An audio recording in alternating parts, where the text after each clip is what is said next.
Assalamualaikum warahmatullahi wabarakatuh. Alhamdulillah alladzi anzala sakinata fi qulubil mu'minin liyazdadu imanahum ma'a imanihim.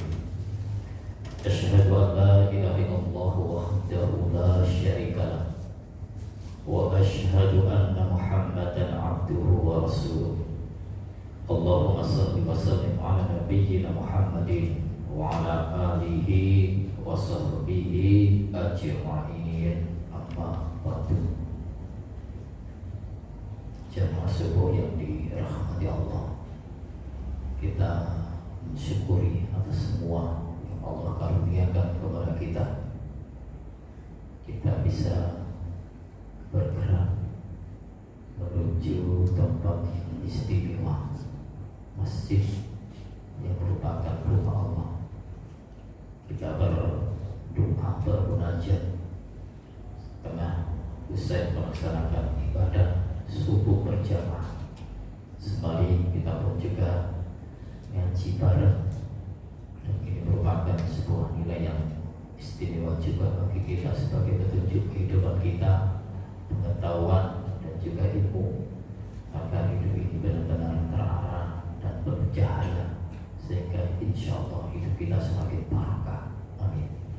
Salawat dan salam semoga tetap berlimpah kepada junjungan kita, Rasul kita Muhammad sallallahu alaihi wasallam.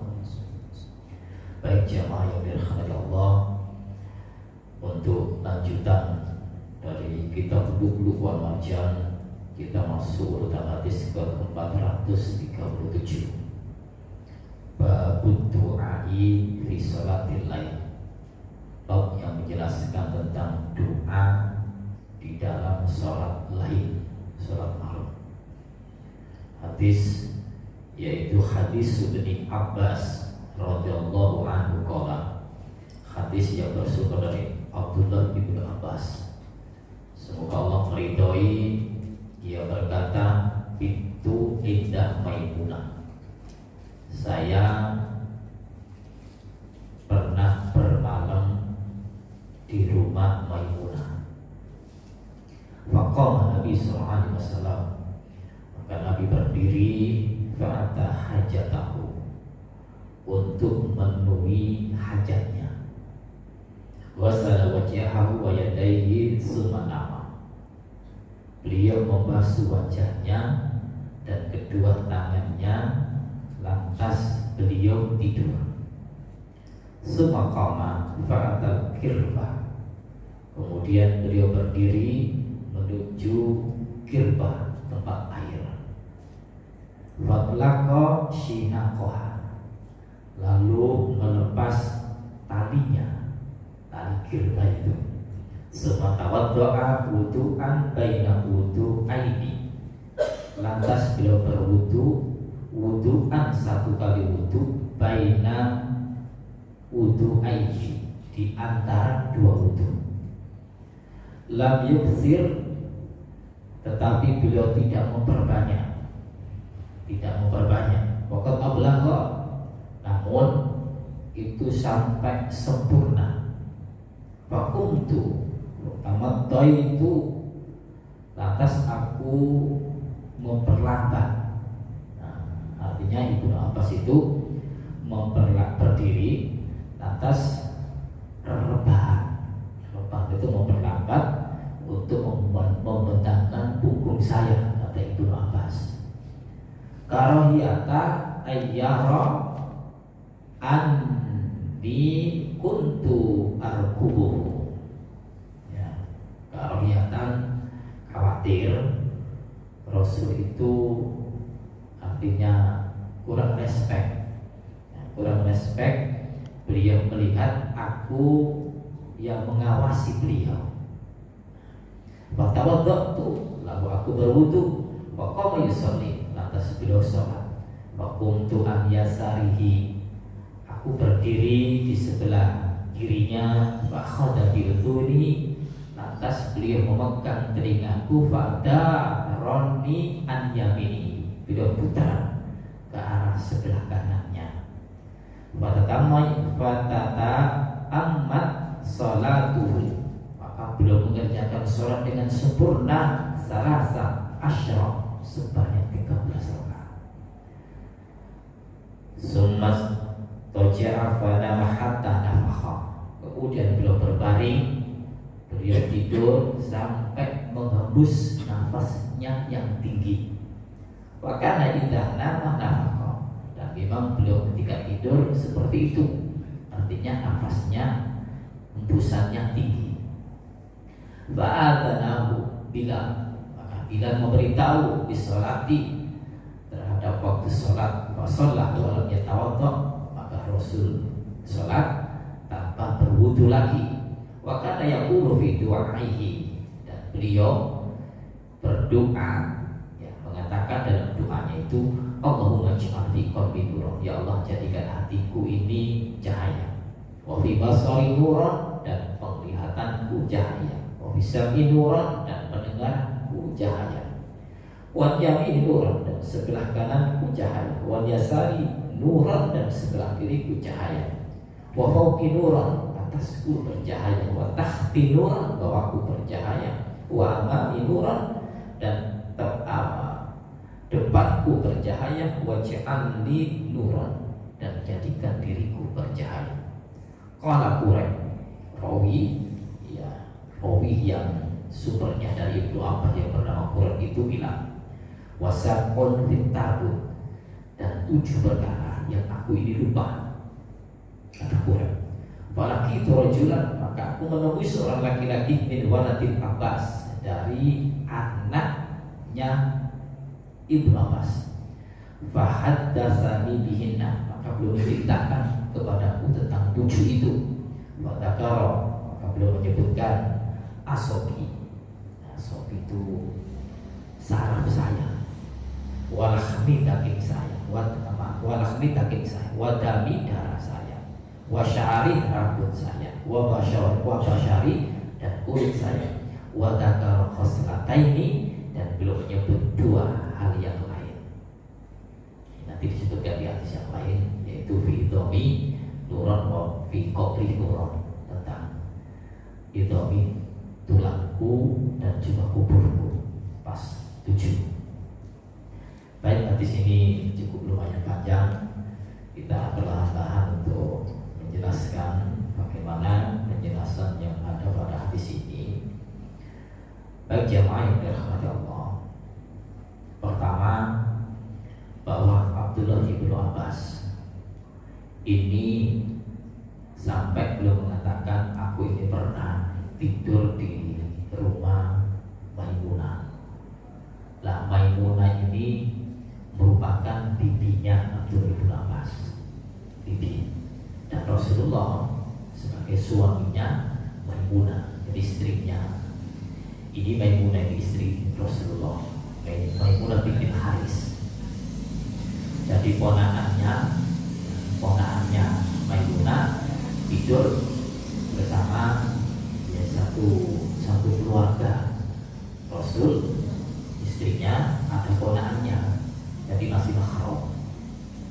Nah, kemudian Ibnu Abbas ini memang semangat dalam mencari ilmu, jadi dekat dengan Rasulullah dan menunjukkan keluarga itu sebuah hal yang memang perlu adanya kesatuan. Artinya ponakan, ya, dengan bibi itu akrab. Ini Abdullah bin Abbas. Lah kenapa sih kok Abdullah bin Abbas sampai mendekat ke Maimunah, sampai mendekat ke Rasulullah? Ini ada tujuan tertentu, yaitu mencari ilmu. Padahal Abdullah bin Abbas itu masih kecil, masih usianya muda. Kemudian faqama Nabi sallallahu alaihi wasallam fa'atahajatahu, lantas ini malam-malam karena sesuai dengan judulnya. Lantas beliau berdiri menuju hajatnya, artinya ingin memenuhi hajatnya. Apa yang beliau lakukan Rasul? Khawwasana wajahu wa yadayhi sumana. Beliau hanya membasuh wajahnya dan kedua tangannya lantas tidur. Jadi ini ilmu. Rasul itu bangun malam, kemudian memenuhi hajatnya, hanya membasuh wajahnya dan kedua tangan, lantas tidur lagi.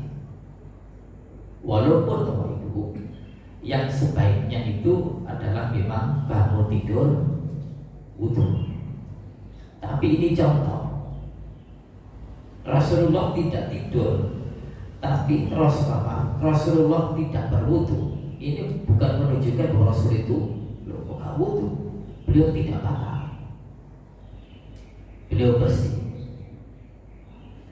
Dan di hadis yang lain untuk umatnya, untuk kita ini disebutkan mambata tahiran bata fi syi'arihi malakun. Siapa yang tidur itu dalam keadaan suci, dalam artian sebelum tidur itu sudah berwudu, maka malaikat itu menginap di situ. Malaikat itu membersamainya. Fala yastayqidu minal lail, dan seorang yang tidak bangun dari waktu malam itu illa qala, melainkan malaikat itu mengatakan al malaku Allahumma ighfir, Allahumma ighfir, ya Allah ampunilah li abdika hambamu ini ya Rabb kama bata tahiran, karena si hambamu ini tidur dalam keadaan suci. Nah ini penting Bapak Ibu, bahwa kita berangkat tidur itu seyogyanya hendaknya untuk wudu terlebih dahulu. Di sini disebutkan tidur malam, tapi karena tidur itu tidak hanya malam, maka tidur siang pun ketika kita ingin tidur maka dianjurkan untuk berwudu. Nah, untuk berwudu karena kebersihan diri kita, dan itu menepis dari gangguan setan. Dan tidur malam, nanti berbicara masalah jin-jinan ya sedikit. Tidur malam itu masuk kategori lebih baik. Malam yang mana? Bukan malam dari awal, malam yang sepertiga malam. Kemudian ada mimpi baik juga ketika tidur siang habis zuhur. Nah itu ada nanti redaksi hadis yang mengenai dengan Rasulullah itu mimpinya baik di saat sepertiga malam dan di saat siang. Tentu tidurnya itu berangkat dari hal yang baik. Nah, oke. Dari hadis ini kita semakin jelas bahwa Rasulullah ya, kalau malam pernah malam bangun cukup cuci wajah dan kedua tangan, kemudian tidur lagi. Berarti masih malam ini. Nah, masih malam. Dan Rasul itu mengambil waktu yang sepertiga malam. Nah kemudian summa qama fa'atakilba, habis tidur beliau bangkit lagi, bangun lagi, menuju kirba. Inilah baiknya Rasulullah. Kalau tidur bangun, kalau bangun tidur bangun lagi. Kita bangun malam, nah kemudian tidur lagi, bablas sama orang. Oke bablas. Tapi kalau kita niatan bagian insya Allah juga bangun. Tapi Rasulullah seperti ini, makanya dalam satu riwayat Rasulullah itu hatinya tidak tidur, wajahnya, peribadnya tidur. Nah, di sini ketika Rasulullah itu bangun dari tidurnya tadi, maka beliau menuju kirba. Fa'at lakoshina koha, maka beliau melepas talinya. Jadi kirba yang memang tertutup, yang memang kirbanya itu ada ikatan tali, dan ini memang dianjurkan untuk tutup dan untuk mengikat tali. Artinya apa? Ketika kita itu punya wadah, kemudian kita tinggal tidur malam, maka seyogyanya wadah-wadah itu yang terbuka dan ditutup gitu. Mungkin ya kita malam-malam kan sudah tidur, kemudian makanan yang dari siang sore itu nggak habis. Rata-rata kan kita rebus lagi kan ya. Maka rebusan itu selesai rebus, tutup. Cuma nanti di hadis yang lain yang kami ingin kaji, ketika tutup itu baca bismillah. Kenapa? Karena menghindari dari gangguan setan. Kemudian yang lain, ketika kita menutup jendela malam-malam, sudah jangan dibuka, tutup bismillah. Pintu buka, tutup bismillah. Wadah yang terbuka, tutup bismillah. Karena setan itu akan menjelma dengan berbagai macam wujud sehingga merusak daripada lubang-lubang atau tempat-tempat yang memang terbuka. Sehingga dalam satu hal saya katakan, idza nama ahadukum, di hadis yang lain, ghaddul ina, tutuplah bicara. Ini perintah itu. Walaupun ketika kita menyepelekan, nggak menutup, ternyata akan berefek. Sehingga banyak yang masuk ke situ, makanan bisa dimakan lagi. Ghaddul ina, tutuplah bicara. Wa auqusika, dan ikatlah wadah air. Rasul punya kirbah yang tutupnya itu ada ikatannya. Maka ikatlah wadah air. Ketika kita butuh, maka buka. Sehingga ini disiplin tentang menjaga kebersihan, agar jangan sampai masuk kotoran-kotoran di situ. Namun disinyalir pada hadis yang lain, karena setan itu bisa menjelma berbagai macam, maka bisa masuk ke situ. Fa'inna, kenapa sih harus ditutup? Fa'inna fissanati, karena sesungguhnya fissanati dalam satu tahun, lailatan, ada satu malam, yang zilu fiha wabahun, yang akan turun di dalam wadah itu, di malam itu, wabahun, satu wabah. La yamurru bi'ina'in laisa alaihi itu, akan melewati wadah yang di situ tidak ditutup. Jadi artinya ini juga memberikan penjelasan bagi kita agar hati-hati. Dan hadis ini riwayat Imam Hakim ada pada kitab Al-Mustadrak. Bahkan wadah-wadah yang kita pakai ya di rumah kita yang memang ada sesuatunya, makanannya, harus kita tutup. Karena satu tahun itu ada satu malam, malam yang mana kita tidak tahu. Dan di situ nanti ada satu wabah penyakit yang akan Allah turunkan kepada siapa saja yang menyelewengkan tentang aturan ini. Jadi ini penting untuk menutupi sesuatu yang ada, memang penting untuk kita fungsikan. Kadang kita akan teledor, panci paling tinggal digeledak ini gak ditutup. Ya, minuman juga gitu. Ya, kadang timbo sing isine tuyon itu, yang tuyon bening, kemudian kita pakai untuk minum, kemudian kita rebus, kadang kita tidak menutupnya. Nah, ini penting. Ternyata wabah itu ada satu malam yang nanti akan turun dalam satu tahun, tapi kita tidak tahu malam yang keberapa. Nah, ini untuk antisipasi, menutupi benda apapun yang memang itu perlu ditutup. Tapi kalau kita tidak fungsikan, kemudian nggak kita tutup juga tidak apa-apa, karena memang kita tidak memakainya. Nah, ini Rasul kirbahnya itu diikat. Beliau buka waktu malam, semua tawadu wudu'an. Kemudian beliau berwudu, wudu'an satu kali. Baina wudu aini lam yuksir, di antara dua wudu yang beliau tidak berbanyak.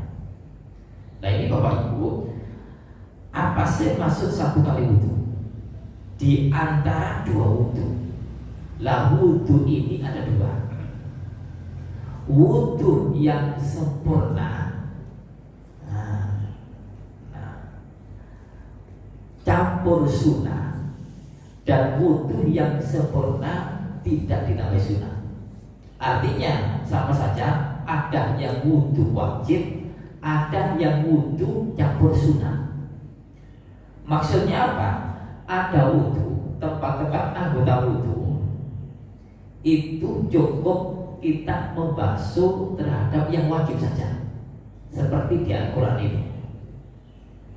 Ada pun campur sunnah nanti, nah, itu bilangannya tidak kita maksimalkan. Maksimal wudhu itu pinten basuh 3 kali. Itu sebetulnya itu boleh 1 kali. Makanya tawaddu'a marratan. Rasul itu pernah wudhu 1 kali. Wa tawaddu'a marrataini, pernah wudhu 2 kali. Artinya 2 kali basuh. Kemudian salah 3 kali. Dan sempurna memang maksimalnya 3. Tapi ketika kita itu cukup 1, tidak apa-apa. Rasul tidak memperbanyak air, tapi apa? Waqad ablagha, betul-betul sempurna wudhunya. Jadi seandainya wudhu 1 kali juga tidak apa-apa. Namun kita kan airnya banyak. Nah, kalau sudah air banyak, kenapa 1? Dan ini pun juga kita melihat kirbannya Rasulullah itu sudah besar. Namun kalau kita pakai wudhu seperti kita keran habis, nah ini pada dasarnya bukan pengiritan, tapi meminimalkan sesuatu yang memang fungsinya sesuatu itu secukupnya. Nah, ini maksud daripada 1 kali wudhu di antara 2 wudhu, beliau tidak memperbanyak basuhan, tapi betul-betul sempurna. Maka yang beliau lakukan, fasolat, lantas beliau sholat. Wa kuntu wa tamattaitu karohiyatan ayyarah anni kuntu arkuhu. Maka Rasul berdiri, namun Ibnu Abbas akan tidak langsung di samping beliau rebahan dulu. Hanya beliau Rasulullah Ibnu Abbas sangat sopan. Jadi gak langsung nyono, tenang dulu agar Rasulullah itu tidak benci. Ya, masa gitu. Ini khawatirnya Ibnu Abbas, agar Rasulullah itu tetap suka. Jangan sampai Rasul tidak suka dengan kedatangan saya. Sehingga bahasa karohiyatan itu, bahasanya Ibnu Abbas itu sangat sopan, agar Rasul tidak menimbulkan sebuah perkara dengan kehadiran saya. Maka saya rebahan dulu ketika beliau sudah bangkit untuk melaksanakan sholat. Ibnu Abbas, ini sopan satunya Ibnu Abbas, tawadhunya Ibnu Abbas, seorang anak masa kecil mencari ilmu di hadapan Rasulullah itu ada strategi yang beliau lakukan. Nah, kemudian lanjutannya, tawadhu. Nah, ketika Ibnu Abbas rebahan, ternyata Ibnu Abbas wudhu dulu. Waktu wudhu, waktu besori, maka beliau berdiri untuk sholat. Fakuntu an yasarihi, maka aku berdiri di sebelah kirinya. Nah ini, jadi nanti memberikan hasil tentang tata cara sholat jamaah. Ibnu Abbas ketika Rasul berdiri melaksanakan sholat, Rasul berdiri di sebelah kiri. Nah, satu menunjukkan bahwa sholat malam itu boleh jamaah. Sholat malam ini bukan sholat tarawih. Ya. Artinya sholat malam itu, biar sholat tarawih, sholat malam yang penting dilakukan waktu malam, ini boleh jamaah. Jamaahnya berapa orang cuma? Itu 2 orang. Lain Ibnu Abbas itu berdirinya di mana? Di sebelah kiri. Apakah betul berdiri di sebelah kiri ketika ingin melakukan sholat jamaah? Imamnya 1, makmumnya 1. Dan ini merupakan contoh. Lantas bagaimana respon Rasulullah? Fakhadah biudhuni, maka Rasul memegang telingaku. Jadi jenenge hari alif ya, ojak cilik di sebelah ini dipegang. Badannya ya terlalu digluk ya, telinga mau dipegang, tapi hati cewek raya ya, hati cewek dipegang, kemudian diputarkan, ya diputarkan bukan dari depan, diputarkan untuk berada an yamin di sebelah kanan. Jadi kalau sholat jamaah itu imamnya kiri, makmumnya kanan, 1 orang sebelah kanan. Ini jamaah. Nah, laki-laki sama laki-laki. Nah, ini contoh. Nah, kemudian fatata amat sholatu salasah asyrota rakaat, maka beliau mengerjakan sholat sebanyak 13 rakaat. Jadi saksi Abdullah bin Abbas. Jadi seorang anak ikut Rasulullah sholat malam sebanyak 13 rakaat. Rasul imam, Ibnu Abbas jadi imam. Dan ini sholat di rumahnya istri beliau Maimunah bintil Haris. Nah, ini rumah-rumah Rasulullah itu kan berdampingan. Jadi umpama ini Masjid Nabawi, iki wonten rumah Aisyah, wonten rumah Saudah binti Zahra, wonten dirani niku Hafsah, putranya Umar bin Khattab, wonten dirani Zainab. Jadi kelompok ini beriku, tapi tidak satu atap. Nah, sak omah kamar itu dulu juga bukan mungkin kolangan ya mungkin nanti kolangan sebab ya cerita nih rencang gua ini cerita-cerita sing dewasa gitu. Tapi orang ya jalan kepingin rapi mana kepingin rapi mana di ACC sampai nyonya sing lawas rapi mana nggak apa-apa ya. Kemudian istrinya ternyata masalah ditaruh sebelah kamarnya ya maaf ya. Nah, kemudian ya pintunya terbuka. Pintunya terbuka tentang kalau sesuatu di dalam itu pintunya terbuka. Istri yang lama tahu langsung gebrak morgol. Jadi nggak kuat gitu loh, nggak kuat.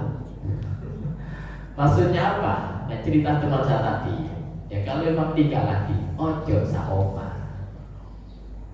Istri Rasulullah itu ya berdampingan rumahnya. Tapi bukan satu rumah.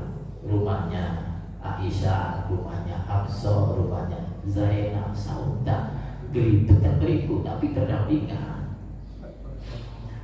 Nah, akhirnya kesetin nanti kan kedengaran dan itu tidak nyaman bagi istrinya. Nah, kemarin kan gitu. Jadi Aisyah itu kalau waktu gilirannya, nah kemudian cemburu. Rasul keluar dikira Rasul itu kok pindah ke tempat istri yang lain. Itu curiganya Aisyah, cemburunya besar itu. Dan pernah dalam satu riwayat Aisyah itu mencari gelebek semua istrinya itu, ditakor dikedokakan. Puji ulang gini ya, kau no pindah mana? Nabi wonten berikin betul wonten. Sebabnya apa? Jatai Aisyah. Ternyata mau dicari muter. Ternyata Rasul itu berada di masjid, sholat malam. Tuh ini, nah ini sehingga Aisyah ya nampak mana? Nah ini, itu. Jadi curiganya Aisyah itu luar biasa. Kembali ke sini, Rasulullah sholat sebanyak 13 rakaat, summastaja'a fanama hatta nafaqa. Setelah selesai sholat 13 rakaat itu, beliau tidur sampai tidur itu mengebus nafas yang tinggi. Bahasa kasar ngapunten pulau boten tujuan ketemu Rasulullah. Nama bahasa ini ngorok. Bahasa yang lain, bahasa Indonesia-nya ngorok nama mendekur. Di terjemahan yang lain diartikan mendekur. Sing kasar-kasaran nih ngorok. Tapi kami kalau Rasulullah bahasanya nafasnya itu tinggi gitu. Nah, itu biasanya Rasulullah tidurnya seperti itu. Karena kita nama nafas dan memang seperti itu tidurnya. Ya, jadi bukan berarti tidur gak ngorok itu api. Boten, cuma kita itu kan tidurnya masing-masing kan ya. Nah, kadang kita ngorok di boten seperang. Nah, punya saksi ya diwi niku wae yo nyai digengen ngerekam aku ditinggali priponnya jadi kan ngerekam kula wau tidur sampai ngorok kaget apa orang lumayan. Nah Rasulullah itu, nah Bapak Ibu jamaah yang dimuliakan Allah, sholat 13 rakaat dalam syara ini, dalam syara 13 rakaat itu 2 adalah sebagai sholat iftitah,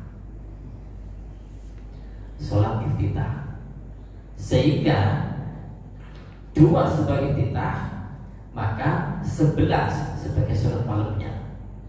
Ya, dijelaskan di dalam hadis yang lain bahwa beliau lakukan riwayat Imam Muslim, beliau lakukan 5 kali, 10 kali ya, beliau tambah 1 rakaat 11. Jadi riwayat Muslim itu mengatakan 2 5 kali tambah 1 11. Lah 2 itu sebagai start awal untuk sholat iftitah. Dan ini penting Bapak Ibu, ketika kita sholat malam,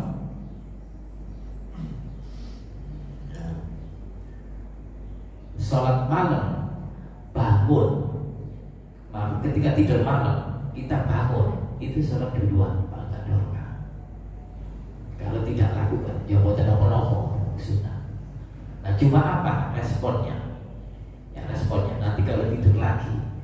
Dalam satu hadis, idza nama ahadukum aqada syaitan wal rasi salasa uqatin. Jadi ketika tidur itu setan itu mengikat 3 ikatan di kepala setiap orang. Jadi mengikat 3 ikatan di kepala setiap orang. Yang ribu ala kulli uqdatin lailan tawilan ay urkud. Dan di setiap ikatan itu, ya bilang gini, lailan tawilan, malam masih lama, sidowo begini, tuwo, jadi setan sudah masih malam, tidur kok, itu godaan ikatan pertama. Kemudian fa inistaiqadha fadzakarallah, ketika orang itu bangun maka berzikir kepada Allah, berzikir kepada Allah, in halat uqdatun, lepas ikatan 1. Jadi bangun doa, bangun alhamdulillahilladzi ahyana ba'da ma'amatan wa ilaihi nusyur, maka 1 ikatan lepas. Kemudian fa in tawaddu'a in halat uqdatun ukhra, ketika bangun doa wudu, maka ikatan yang kedua lepas. Fa in shalla in halatil uqadu kulluha, kemudian dia sholat maka ikatan 3 itu semuanya lepas. Wa yasbiqu thayyiba an-nafsi nasyiton, maka dia nanti pagi-pagi dalam keadaan baik dan nasyiton, penuh semangat. Wa ilah, dan jika tidak melakukan 3 hal tadi, asbaka khabitha, di waktu pagi dalam keadaan buruk, an-nafs, jiwanya kesal dan juga malas. Dan ini penting, lagi-lagi 3 ikatan yang digoda oleh syaitan itu, di dalam penjelasan ulama bahwa ini nanti akan terjadi ketika orang itu tidak siaga dalam tidurnya. Maksudnya apa? Tidak berwudu, tidak berdoa, maka ini mengarah ke situ. Nah, mengarah ke situ. Karena penjelasan hadis itu pun juga harus dimaknai bahwa doa itu ternyata menghindarkan dari setan. Apakah setan bisa mengikat yang tadi dikatakan sampai 3 ikatan pada setiap hamba? Ternyata nanti bisa bagi orang-orang yang memang tidak berdoa duluan. Nah, baik jamaah yang dimulai Allah. Nah kemudian fa'adzanahu bisolati fasolah walam yatawaddo, maka bila memberitahu tiba waktunya sholat, fasolah walam yatawaddo, maka beliau sholat dan beliau tanpa berwudu lagi. Kenapa? Karena beliau belum malam. Tadi malam wudunya masih terpakai, digunakan untuk sholat. Sholat apa? Sholat subuh. Nah, wa kana yaqulu fi du'ai,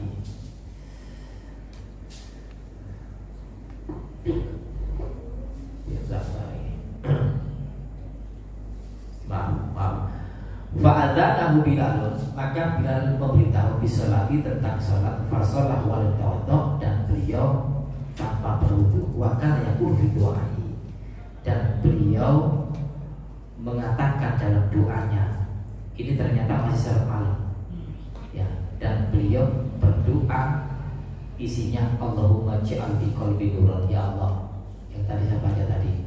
Ini doa diantaranya doa sholat malam. Nah, ketika